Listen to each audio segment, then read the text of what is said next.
Om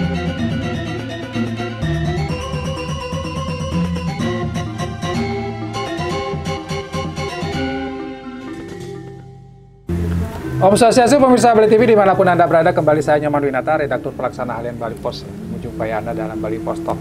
Topik di Bali Pos Talk kali ini kita mengangkat tentang dihentikannya operasional bus Transmetro Dewata per tanggal 1 Januari. Ini menimbulkan gejolak lah, katakan begitu. Jadi ada banyak harapan supaya bus ini bisa berjalan kembali.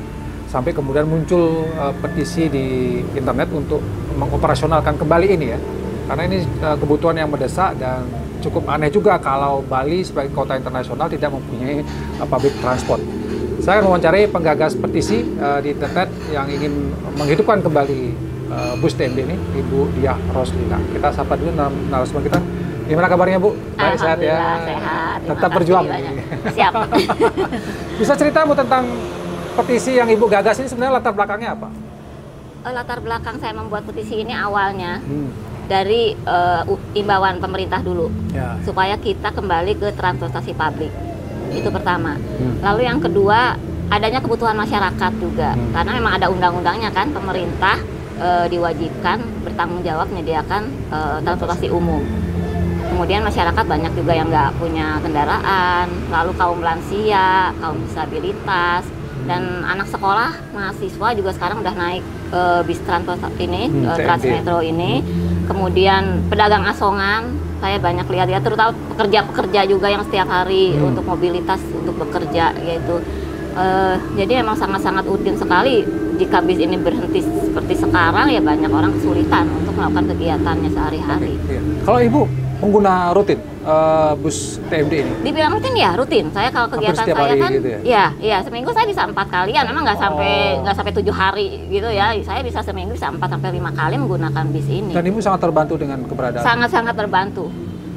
Kenapa? Karena harganya murah atau? Harga murah. Saya nggak capek, nggak stres nyetir di tengah kemacetan Bali saat ini gitu ya. Saya bisa santai, saya bisa sambil kerja karena saya nulis buku juga. Saya bisa pakai ini aja, bisa nulis sambil gitu kan. Di dalam bus ada AC-nya. Ada AC-nya, bersih, nyaman, aman gitu kan. Gitu. Jadi ya sangat-sangat diuntungkan dengan adanya bis ini gitu, karena sudah sangat-sangat nyaman. Ya. Kalau Ibu berharapnya ini bis ini segera bisa beroperasi lagi gitu ya? Sangat berharap segera dioperasikan, karena saat ini banyak anak sekolah sudah mulai masuk. Ini orang tua juga banyak yang cemas kan dengan keselamatan mereka jika mereka terus keluar harus menggunakan sepeda motor gitu kan. Nah, ini kan akan memicu lagi kecelakaan meningkat kan, apalagi yang belum cukup umur, belum punya SIM. Mahasiswa juga sekarang sudah mulai teriak-teriak juga. Maksudnya saya loh, uang saku saya cuma seberapa sih dari orang tua, saya perantauan. Kaum disabilitas juga, kaum lansia, semua ya, pekerja apalagi sekarang, pekerja juga yang tiap hari harus bekerja gitu dan mengandalkan bis ini karena mereka tidak punya kendaraan, tidak bisa mengoperasikan kendaraan gitu. Ada orang-orang seperti itu ya? Banyak pedagang asongan sekarang yang sering saya lihat naik ini. Terus sekarang mereka gimana menjemput rezeki mereka gitu kan dengan bis ini nggak ada. Ibu sebagai pengguna transportasi bus TMD ini tentu melihat fakta atau kenyataan karena Ibu ada di sana gitu. Kan banyak yang mengatakan, bus ini hanya bikin macet, bus hantu, nggak ada penumpangnya. Nah, faktanya sebenarnya yang Ibu lihat seperti apa Bu sebenarnya? Apakah ini benar bus hantu, nggak ada penumpangnya atau gimana sebenarnya? Karena saya sering menggunakan bis ini ya, entah itu pagi, sore, malam, bahkan siang pun, karena saya bekerjanya kan tidak seperti orang lain ya yang terbatas dengan waktu, ada jam kantor. Memang di jam-jam tertentu bis ini kosong. Ya. Siang hari gini ya, misalnya jam 10-11an mereka kosong, wajar. Semua orang udah ada di kantor, semua orang sudah sekolah, sudah ada di kampus gitu kan, kecuali orang-orang yang mungkin ya wira swasta seperti saya mungkin yang naik gitu ya. Kalau misalnya jam-jam pagi, jam kantor mau pergi ke kantor atau pulang kantor, silakan dicek itu sampai di halte aja kadang nggak keangkut oleh bis ini gitu, menunggu lagi bis selanjutnya karena kan penuh ya? Saking penuhnya sampai ada yang lesehan pun mereka mau. Sampai berdiri pun mereka mau, pokoknya keangkut. Tapi kan kapasitas ada ya, 25-30 bis ini kan nggak mungkin angkut overload kan. Ya akhirnya kadang driver kalau udah ngeliat memang dia berhenti, tapi nggak diangkut karena udah penuh. Dan mereka diminta menunggu bis yang selanjutnya. berikutnya. Iya, gitu kan. Jadi kalau ada bilang bis hantu terus penumpang cuma 1-2 orang, ya iya kalau siang dimanapun di semua kota, di Surabaya, di Makassar, di Bandung pun kalau siang-siang ya angkutan transportasi umum nggak penuh gitu ya. Mereka udah di kantor semua, udah di sekolah, udah di kampus kan, udah di tempat usaha masing-masing. Tapi gitu. pada jam-jam tertentu dan pada jalur-jalur tertentu ini sampai penuh Ibu ya? Penuh, ya Sampai penuh, orang dan sampai lesehan nggak tuh. sampai lesehan, sampai nggak keangkut. Karena saya pernah ngalamin itu ada 8-10 orang tuh nggak dibawa sama bis itu karena bis sudah penuh. Kalau ada yang mengatakan ini penyebab kemacetan, ini busnya gede, bikin jalan macet gitu, gimana Ibu? Menanggapi ya? Menanggapi yang bilang bis ini bikin macet, sekarang bis udah nggak ada ya macetnya malah tambah. Karena saya kemarin dengan terpaksa saya harus keluar mobilitas, saya keluarin mobil lagi. Nah, Ibu punya mobil ya Nah, sebenarnya? Saya harus keluarin Terpaksa mobil lagi gitu ya, ngeluarin. Saya ngeluarin lagi dan saya harus mengalami kemacetan karena semua orang akhirnya sekarang ngeluarin lagi transportasinya. Untuk yang punya transportasi pasti kan mau nggak mau mereka bawa mobil lagi, bawa motor lagi untuk keluar tuh. Secara logika ini akan menambah kepadatan jalan. Kepadatan jalan. Kalau bilang bikin macet, sekarang bis ini ada jeda waktu kan, paling 15 menit, 30 menit kan, ada jedanya. Dia kan nggak terus-terusan ada ya. Berhenti pun di halte, paling berapa sih? 30 detik, nggak nyampe 30 detik, paling 15 detik juga. Apalagi kalau nggak ada penumpang kan, udah jalan lagi. Sekarang bikin macet di mana? Bikin macetnya gitu. Sekarang dengan orang yang mengendarai mobil, satu orang satu mobil, dengan bis ini yang isinya bisa 30 orang, itu gimana logikanya gitu kan? 30 mobil pribadi Yang bawa dengan, satu mobil, satu orang, satu kadang-kadang mobil, gitu. terus naik bis ini 30. Nah, di mana logikanya kalau bis ini bikin macet? Lah sekarang nggak bikin, sekarang Tayo udah nggak ini ya, TMT udah nggak beroperasi loh, udah berapa hari ini. Ya. Apa udah nggak macet? Macetnya masih ya? Lebih tambah parah. Ya? Karena saya kemarin terus terang udah ingin cepet pulang aja, ya Tuhan, saya bilang ini kok kayak gini ya, saya sekarang harus bawa mobil sendiri, ini kan stres, capek juga kan dengan adanya kemacetan Iya, ini gitu. itu jadi problem juga. Nah, Betul. kemudian ada juga yang mengatakan bahwa ini buang-buang anggaran, gitu katakan dananya sekian miliar. Kalau Ibu menilainya dari masyarakat ya, gimana? Ada yang mengatakan seperti itu? Apakah ini benar-benar buang-buang uang menurut Ibu? Sekarang gini ya, karena udah ada undang-undangnya, pemerintah itu harus menyelenggarakan yang namanya transportasi umum. Kewajibannya. Kewajiban pemerintah menyediakan transportasi ini. Mau itu untung atau rugi, namanya pelayanan terhadap masyarakat itu nggak ada perhitungannya untung rugi, kecuali swasta. Kalau pemerintah yang menyediakan ya memang harus, karena ada undang-undang, terutama ada undang-undangnya kan. Ya. Malah akan jadi kesalahan fatal bagi pemerintah daerah, terutama jika tidak menjalankan undang-undang itu. Sampai menghentikan transportasi publik itu malah akhirnya akan jadi kesalahan yang fatal gitu kan. Kan kita semua nggak ingin seperti itu kan. Jadi ya kalau misalnya membuang-buang anggaran itu ya nggak juga sih gitu kan. Ya memang itu kewajiban pemerintah pemerintah gitu ya. Dan kita juga bayar pajak juga sama gitu kan, penumpang juga bayar pajak, kita punya hak loh untuk mendapatkan transportasi publik. Kalau dari pengetahuan Ibu, misalnya kalau anggaran dari Pemprov Bali katakan mengakunya kan kekurangan dana dan segala macam kan, tapi Ibu mungkin melihat ada sumber-sumber dana sebenarnya yang bisa digunakan untuk membiayai transportasi sesuai dengan perdanya, sesuai dengan aturan yang ada sebenarnya. Kan dari pajak-pajak yang diterima oleh pemerintah itu kan harusnya ada alokasi untuk transportasi Dari pajak publik. kendaraan bermotor. Dari pajak kendaraan bermotor juga ada untuk alokasi transportasi publik. Kemudian untuk Bali ini kan ada kayak khusus ya, ada pungutan wisatawan asing gitu kan. Di daerah lain nggak ada pungutan seperti ini. Di Bali ada pungutan itu, berjalan udah 1 tahun ini gitu kan, udah uangnya juga udah lumayan banyak juga dari situ. Dan di Perda nomor 6 tahun 2023 di pasal 15 ayat kalau nggak salah itu, di situ disebutkan dari pungutan tersebut harus dialokasikan juga untuk transportasi publik.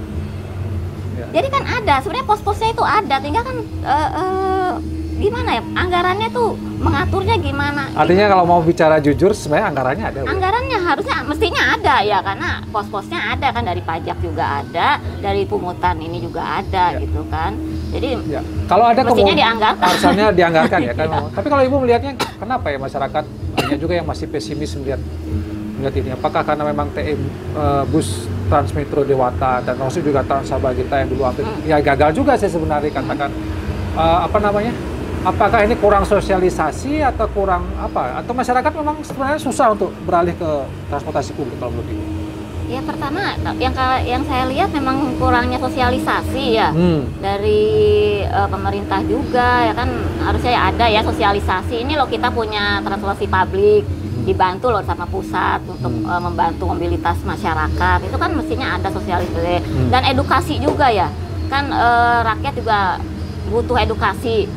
Apa sih kerugiannya jika sampai jalanan macet gitu, sampai polusi ya kan, kalau kendaraan banyak beredar itu kan polusi tinggi, kondisi jalan juga jadi macet. Itu kan harus diedukasi juga masyarakat untuk hal-hal seperti ini gitu.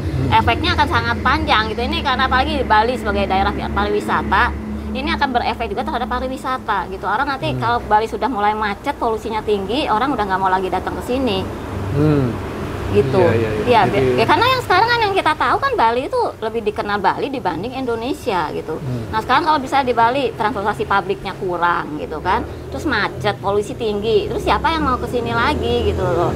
Padahal Bali ini udah adat istiadatnya bagus, budayanya kan orang semuanya kan ingin lihat itu kan ke Bali itu kan, karena masih dijaga sekali kan adat istiadat budayanya.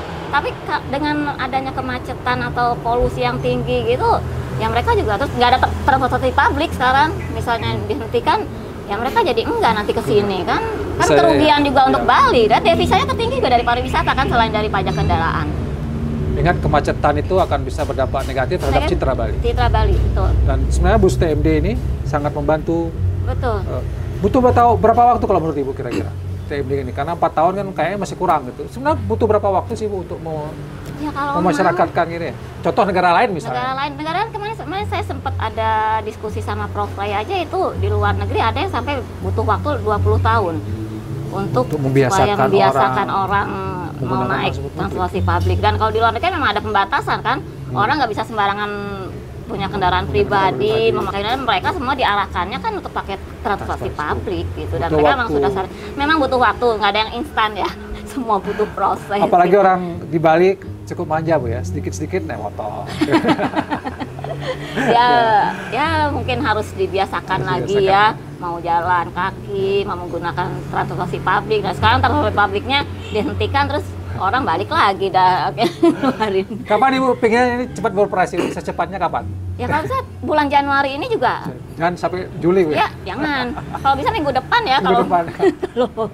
Harapan kami semua. Harapan kami semua. Closing statement dari Bu Dia, apa yang Bu Dia ingin sampaikan ke pemerintah atau kepada siapa? Masyarakat juga mungkin terkait dengan bus TMD ini. Iya, kepada pemerintah Provinsi Bali, terutama bapak-bapak yang ada di pemerintah provinsi maupun di DPRD, ya kami sebagai pengguna, dan saya mewakili teman-teman pengguna, ya sangat mengharapkan bus Trans Metro Dewata ini segera dioperasikan kembali, karena masyarakat sudah sangat menunggu, mereka sudah kesulitan, sudah banyak kerugian yang mereka dapatkan, baik material maupun imaterial. Banyak laporan pada saya beberapa hari ini setelah bis ini tidak beroperasi, mereka sangat-sangat kesulitan gitu untuk mobilitas sehari-hari gitu. Untuk masyarakat semuanya, ya mohon dukungannya untuk keberlanjutan bis Trans Metro Dewata ini, karena bis ini untuk kita semua, bukan untuk segelintir orang, bukan untuk sekelompok orang saja. Ini milik kita bersama. Mari kita biasakan untuk menggunakan transportasi publik yang sudah disediakan oleh pemerintah. Jadi ikut mendukung, ikut mendukungnya dengan ikut naik juga bis ini gitu kan. Ya itu saja mungkin. Terima kasih Bu Dia atas memberikan kita gambaran sebenarnya dari perspektif beliau pengguna. Jadi tahu betul sebenarnya seberapa efektif bus TMB ini. Jadi kadang-kadang kita yang banyak yang tidak menggunakan hanya melihat ini jadi problem, tapi sebenarnya sangat banyak orang yang membutuhkan keberadaan bus ini, dan ini jangka panjang akan menjadi solusi yang cukup baik bagi persoalan kemacetan yang terjadi. Ya. Mudah-mudahan ini didengar oleh pemerintah ya. Betul ya, karena negara yang maju itu yang ada transportasi publiknya dan mumpuni gitu. Sangat memalukan kalau Bali kota internasional tapi nggak ada transportasi publik. Ya.